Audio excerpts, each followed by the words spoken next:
my name's Anita Anand, and this is my book. It's a novel called A Convergence of Solitudes, and it will be out in May of 2022 this year. And I'm really looking forward to having you read it. So the novel is arranged as a double album because music plays a huge role in this book. The book's about two families and their personal struggles and the way they come together, and about the events that define them. So the first event is partition in India in 1947. The second event is Operation Baby Lift in 1975 in Vietnam. And then you have the two referendums in Quebec. Most of the novel takes place in Quebec. The novel focuses on two families. It focuses on 6 individuals in those two families. So the first family is made up of Sunil and Hema, who meet during partition in India and who emigrates to Canada and raise a family, including a daughter, Rani, who becomes a guidance counselor eventually. And the other family is made up of Serge, a music superstar, a nationalist superstar, his British wife, a painter, an amateur painter called Jane, and the daughter that they adopt from Vietnam called Melanie. And the core of the novel is the relationship between Rani and Melanie, in other words, the two daughters, because Rani becomes Melanie's guidance counselor.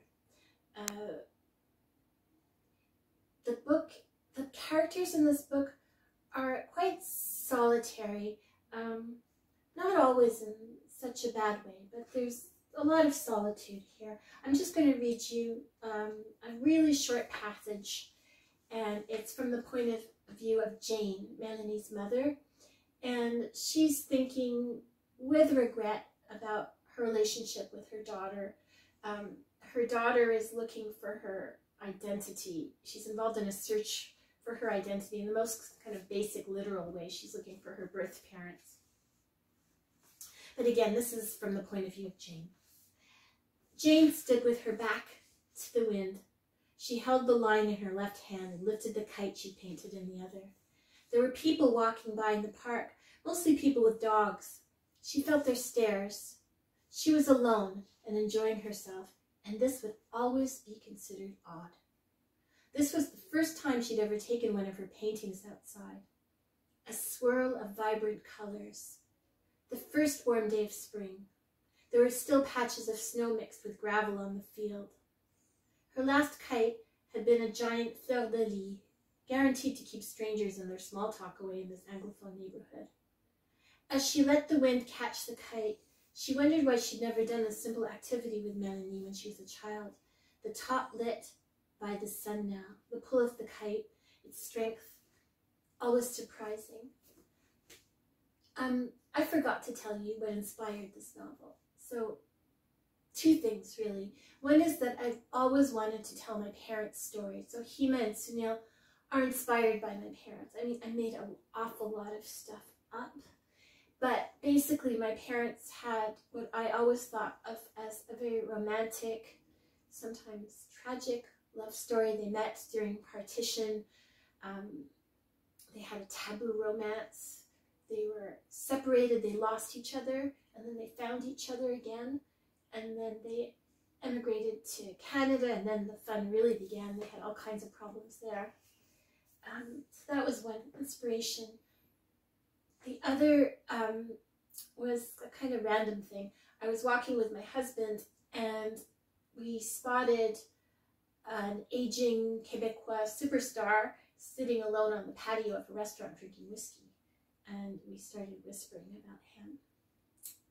And when I got home, I started writing that scene, but from his point of view, from the superstar's point of view.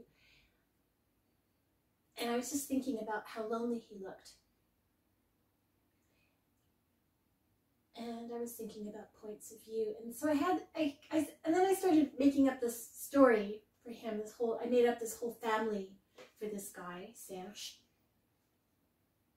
And then I had these two stories and I thought, well, I'm going to put them together. Is that going to be hard? And actually it wasn't really hard because they had a lot in common. There was reflections on history, on nationalism, on love, on solitude, and on connection, on surprising connections and surprising points of view. And I hope you enjoyed it.